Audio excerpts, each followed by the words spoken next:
Hello again, everyone. Edwin Leonard back once again. In this YouTube astrological segment, I'm going to be dissertating and talking about zodiac sign or astrological compatibility between Gemini and Leo. And yes, it does apply and pertain to the sun, moon, and ascendant. Now, as far as these two signs go, okay, they are compatible by sign. They are two signs away from each other, and they are sextile by sign. And they both are masculine signs, suggesting extroversion and sociability. Gemini can really be strong, a good conversationalist, and communication obviously plays an integral role in their life scheme. And Leo is the type that likes to go out and is not afraid to meet new people. They certainly don't have an aversion to the spotlight. Now, when I look at this is a good combination. They do. Gemini could be very young at heart. They could be very whimsical, very vivacious, and could be very youthful even in their latter stages of their life. And now Leo can have a little bit of a childlike quality in them as well, because Leo, you have to remember, corresponds with the fifth house in the zodiac. So they could have that little bit of that childlike quality. And the fifth house also is about fun and enjoyment. And Leos often like to have their fun and enjoyment even in their latter years. So the thing about this is that these are both being extroverted signs. Now, what I like is that you see Gemini is often filled with a plethora of ideas and can have a lot of good concepts, but they don't always make them come to fruition. Gemini is not the most persistent sign of the zodiac, but you have Leo, who is about being a fixed sign, can make a lot of these Gemini ideas come to fruition due to a very strong promoting ability, perhaps. Now, whether this is a platonic relationship or it's a situation where it is a significant other type thing, this could really be beneficial for both these people. And really, Leo can help Gemini's ideas come to fruition because of that promoting ability, and be able to boast about the positive elements of that particular product. Also, Leo can be very creative. And Gemini certainly is one that could be very articulate, have good diction, and be able to write very well. So these two people could be a good combination as far as collaborating, say, on a writing endeavor. So I think that's something to look at too with this combination. Another thing, though, you have to remember is that Leo is a fixed sign. Leo could be somewhat dominant and domineering. Now, Gemini, being a mutable sign, can be very pliable, can go with this to a certain degree, being the one that's not as dominant in the relationship. However, Gemini still is the type that needs their space, I think, to some degree. Gemini is not always easy to pin down. And I think Leo in this relationship must really be cognizant of that. Now, another thing too is, as far as in the bedroom, I think when you look at Gemini, sometimes it doesn't always have that strong emotional rapport. This way, the emotions can be a little bit superficial.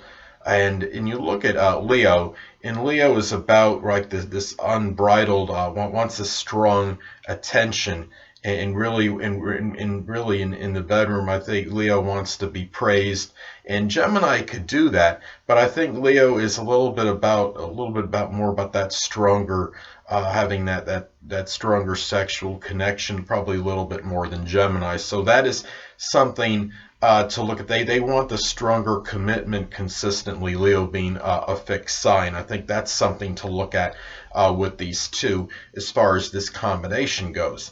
Now, the thing about this combination as well is that when you look at these two signs, they're both very outgoing. I think they could help each other meet new people, and really there's really something with this combination that they're never.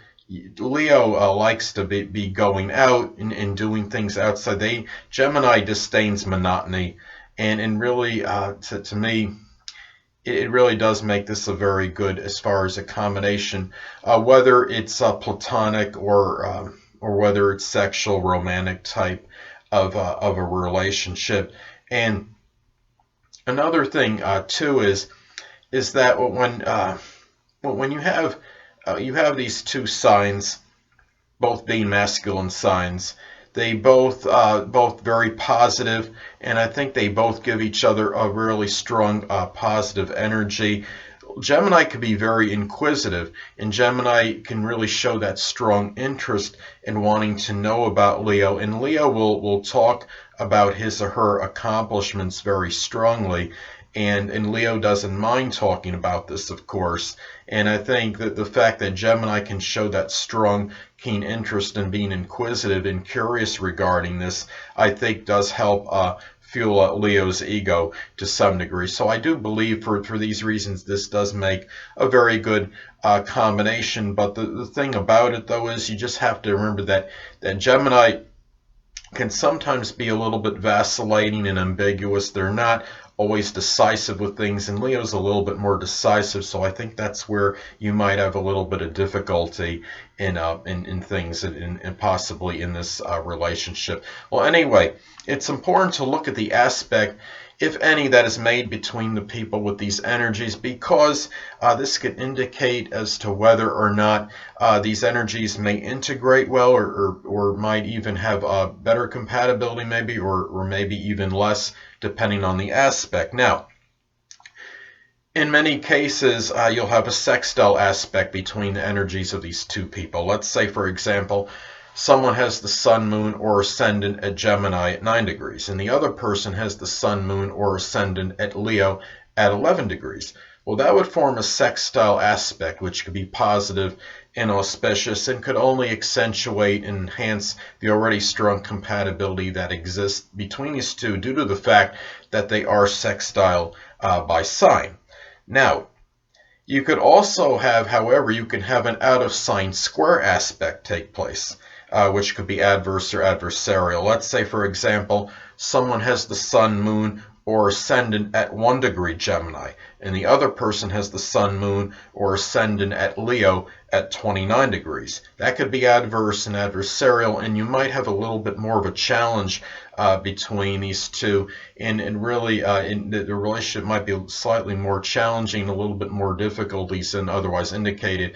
You do have to factor into the equation, though, that they are still compatible by sign. So that is something to consider as well as far as this aspect goes. Now, you could also have a couple minor aspects take place between the energies with these people. Now, let's say one person has the sun, moon, or ascendant at Gemini at 29 degrees, and the other person has the sun, moon, or ascendant at Leo at 0 degrees.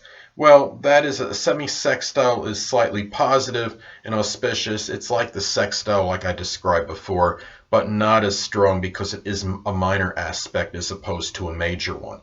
Now, you could also have a semi-square aspect take place between the energies of these people. Now, let's say someone has the sun, moon, or ascendant at Gemini at 24 degrees, and the other person has the sun, moon, or ascendant at Leo at 9 degrees. I call that slightly adverse or adversarial because it's a minor aspect. It's like the square, but it's modified, but not as strong, as intense. And you could have there might be some minor challenges in this particular relationship, but keep in mind that they are compatible by sign, being two signs apart. Well, anyway, people, that'll conclude this YouTube astrological segment for astrological or zodiac sign compatibility between Gemini and Leo. Two things I want to get with you on before I head out. Firstly, the stars may impel but do not compel. And secondly, never isolate any single astrological element, aspect, planetary placement, position, configuration, influence, or what have you, and make an analysis of a person, astrologically speaking, based on this alone. Because astrologically speaking, the person is the sum of all their components in their natal chart, and not just one. Until next time, people, stay well.